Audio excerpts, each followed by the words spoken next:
Welcome everyone to the National Black Feminist Book Group. My name is Michelle Odom. We have been reading the book by Alice Walker, We Are the Ones We Have Been Waiting For, but finished that book last week.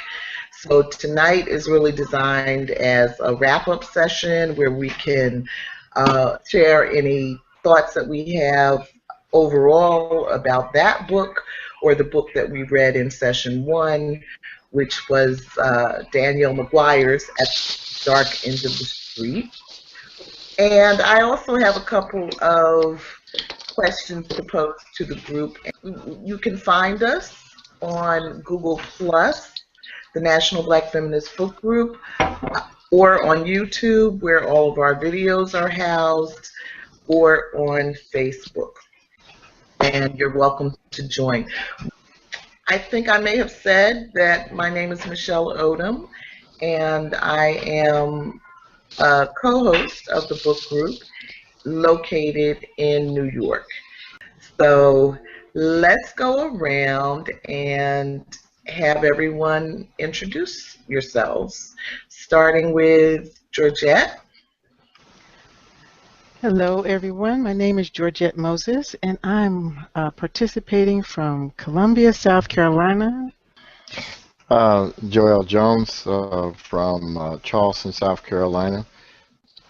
Hi, everyone. I'm sorry tonight. I'm watching from my tablet. I'm from Atlanta. Hi, my name is Venita Walker. I'm hanging out with you tonight from Connecticut. So why don't we all say a word about what we thought about this book or the first book? I enjoyed both books. I would like to read a fiction novel after Medical Apartheid. Just because I would. We pretty much after Medical Apartheid will have read about a lot of the genres, the fiction, the nonfiction, the biography, autobiography type. So I would like to get into some fiction just to see how we because I'm an English major, so I like fiction. I like to analyze fiction. So but I have enjoyed these past 2 books. I love Alice Walker. This is a great book. It wasn't my favorite book of hers, but I did enjoy it. Yeah. Yeah, I like it. I probably read more nonfiction than fiction, but I like to break it up, because the nonfiction world can really, wear you out, get you depressed. It was a good book. Since I was a male, I had thanks to Georgette for tutoring me to get me up to speed. So when I spoke to the females, the superior females here, I'll be able to understand. Oh my goodness.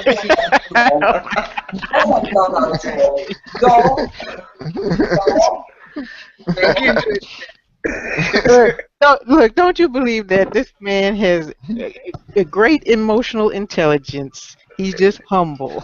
Okay, all right. Okay, Joel.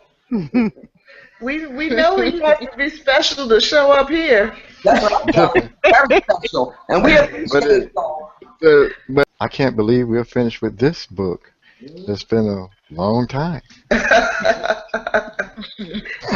Yeah, this book, We Are the Ones We've Been Waiting For, was really, I loved it, but I definitely think it was written in a style that's more comfortable for the way women communicate, which is in a very circular kind of manner and connecting a lot of things that may not be apparent to everyone as being connected. So I loved it, but I thank you, Joel, for hanging in there and struggling with it and being really a consistent male presence in this group. Oh, thank you for having me. Now that Beaver's gone, I feel fortunate to be here. Because I'm in the group. Please don't let me holler. Please don't let me holler. Part of the group. Lord, have mercy, have mercy. I'm gonna let that go. I love Alice Walker's fiction. You know, that really is her forte. Um, and this was not my favorite book of hers either, but I think that she did a good job, a really good job of bringing her creative style honed in fiction to nonfiction topics. Um, so I appreciated it. You know, just thought it was beautifully written, and I especially appreciated it coming off of At the Dark End of the Street. I think Danielle McGuire gave us a lot of good information, and she, of course, is a trained historian versus a writer. And that book started out as her dissertation, and she then, you know, wrote, I guess, a softer version of her dissertation, or more for general consumption, and that's what we ended up reading. But so I didn't find that it was a scholarly style, but it was just raw, harsh. You know, it was not beautifully written. It was just written. It was just the bare facts. Whereas Alice Walker, I think, gave us a lot of factual information, but she provided it in a really beautiful way. So, um, so I loved it. I found it spiritually uplifting. I Alice Walker, it was okay book. I was very aware of most things that were in her book. I do like some of her analogies are very good. Um, I do like her visual, almost visual storytelling. And I imagined the farm with the fruit, so the red watermelon. I like the way she verbally illustrates things. However, I did find her sometimes pretty tiring. You know, I enjoy circular language in novels, but I don't remember which chapters per se, but a couple of chapters it got a little bit cumbersome. Yeah. But overall, the book was very good, and I enjoyed it. I definitely wouldn't suggest this book as to somebody who hasn't read Alice Walker before. I would suggest like Possessing the Secrets or The Color Purple, or there's another one that I read of hers, or Meridian. I wouldn't suggest this one, though. Not as a first time one. Yeah. Wow, well, I fall into that category. I have to admit, this is my first Alice Walker book. Oh, okay. Okay. So what'd you think of read one it? of her fiction novels. Yeah. I think circular is a good description for the writing, and creative, like Venita, said, very visual. And wow, we think like this as women. That's interesting. And that would explain why it's hard for other people to understand. Yeah. Go ahead and say men. Hey, well, look, hey, some women think very masculine. They have very rational, logical, They do. Yeah. minds. So I can't say that. I can't be that exclusive because at times I'm that way and I'm like dense. Oh, that's what I'm trying to figure out. Well, what when they said that, what did they really mean? Okay.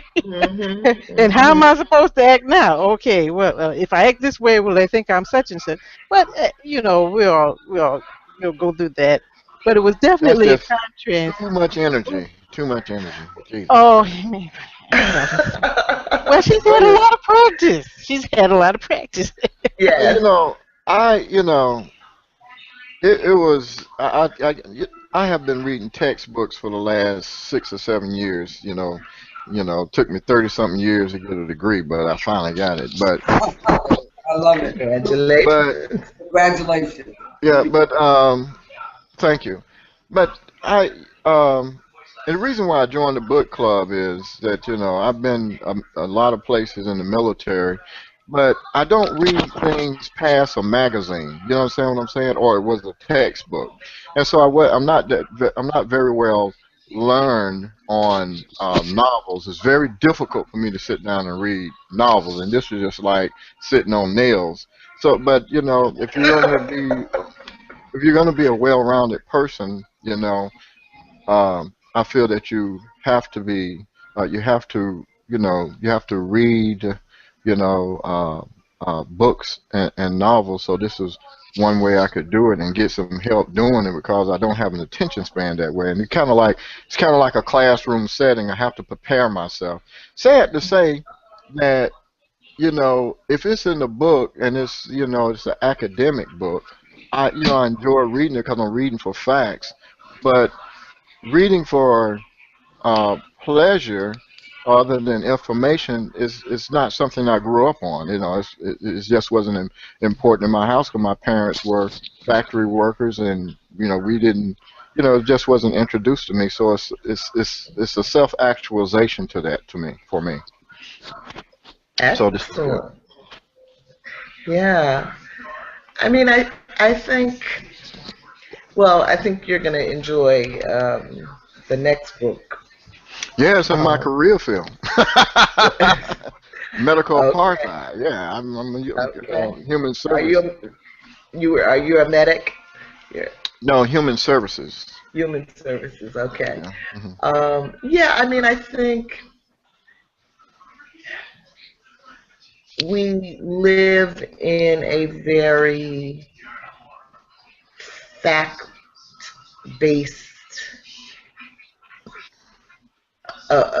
Western culture. False facts. Yes. But in a real way, we're not solving any real problems, and I don't think anybody is really trying to. But one thing about fiction, or more creative works, is that it turns on your imagination. It tugs at your imagination. It tugs at your vision. And if we're ever going to get serious about solving problems as a world, we're going to have more vision. So I think it's really important that people include fiction in their reading diet. Just like music, just like poetry. They touch a different part of us and take us in a different direction.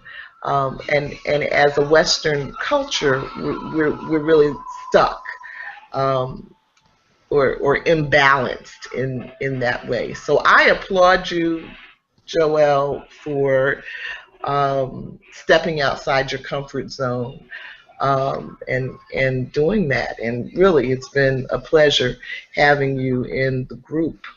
Oh, I enjoyed it too. Thanks for keeping me. Some of us didn't make it. Please edit that out. Edit it out. You know what? Let me tell you.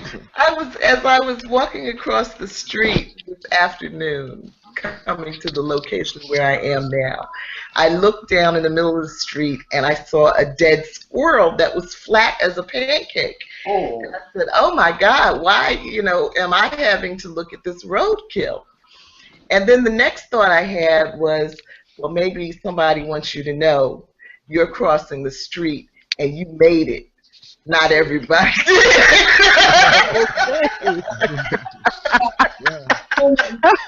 Well, that's a good one. Only Michelle was thinking that. Hey, I told my son when he was little and everything, was a dead bird in the street, and he's like, "Daddy, a dead bird." And I said, "Do you know why he's dead?" He said, "Why, Daddy?" I said, "Because his mama had told him to fly across the street, but he walked." Do what your mama and daddy say. That was like that, y'all. And he remembers that to the day. Yes. Oh, all right. The other thing I wanted to mention was, there are people out there that write book reviews, and and I think some of us, Randy, should consider doing that. I noticed I'm not sure if it was at Amazon or Goodreads, but there was a group with a name like something like the African American book group, and they had written all of these reviews about different books that were out there. So of course I was thinking, oh, we should be doing that. So put that in the back of your mind. And let's move on to the holiday. Since we're talking about Amazon, if you go to Amazon, if you go to Amazon, smile.amazon.com, which is just Amazon, you're ordering things off of there. You can register your personal, your favorite charity at no cost to you. A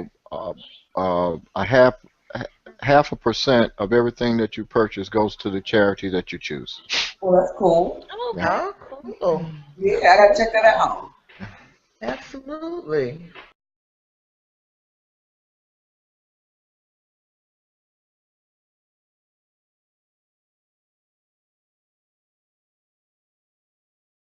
For session 3, Medical Apartheid, The Dark History of Medical Experimentation on Black Americans, from Colonial Times to the Present, by Harriet A. Washington, is our selection for session 3.